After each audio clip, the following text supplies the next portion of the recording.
Poplin, editor of the NextBillion healthcare blog, and I'm here with Christophe Laugee of Danone. Jean-Christophe, how are you doing? I'm fine. How are you enjoying the conference so far? It's a very great opportunity to be here, to be honest with you, Kyle.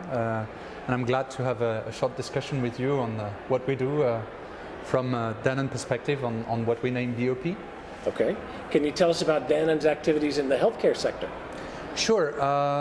We have two divisions in Danone dealing with medical nutrition and baby nutrition also as well.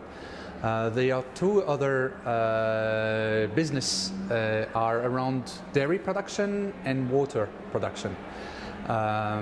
So today, the way we're addressing the baby nutrition and the medical nutrition is through a type of holistic offer that is including nutrition with a service that will create a differentiation.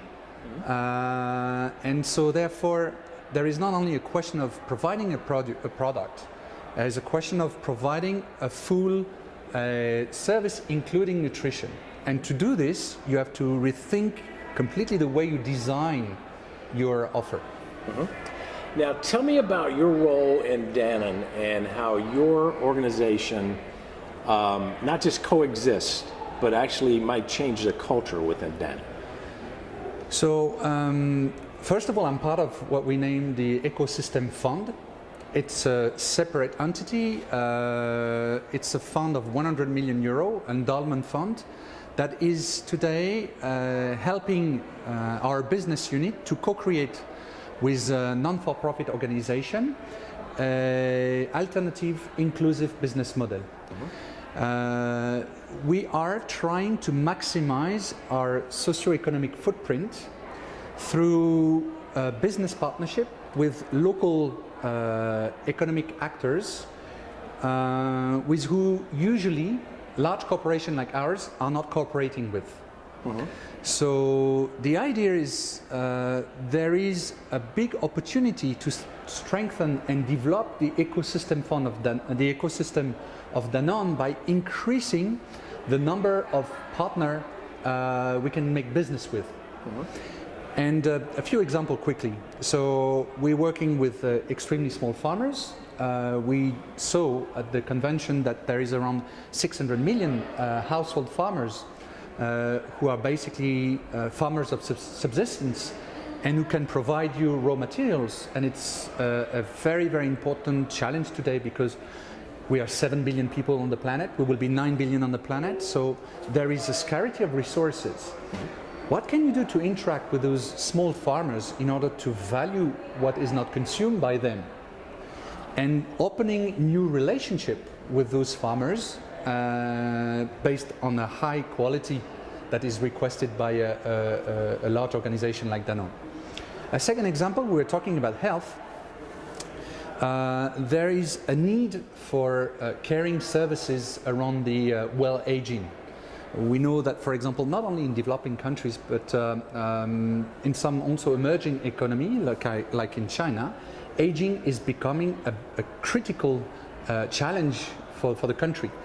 And especially knowing that it costs a lot of money to social security in some mature countries. So what we do is that we operate with social entrepreneurs, providing physical activity to elderly with a nutrition offer that is contributing to increase the autonomy of elderly and fight against the cost of dependency. So those type of partners, such as this provider of physical activity for elderly, mm-hmm. usually are not working with large corporations like ours. Mm-hmm. Through the co-creation process, we align on what should be the social and the business output of the value of the service that we offer with both nutrition and physical activity. And we, step by step, building up this new offer on which we have always in mind what is the, of course, business interest for Danone, but also as well, what is the common interest value creation attached to the service. We are really stretching our business practices here. I mean, what we're trying to do is to bring another perspective on what we name business performance.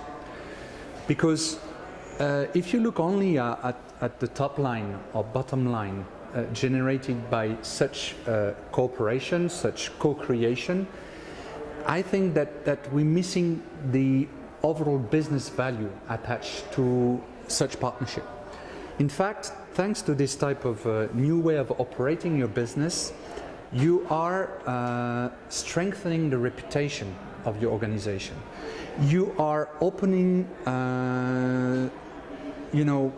innovative way of interacting with your consumer.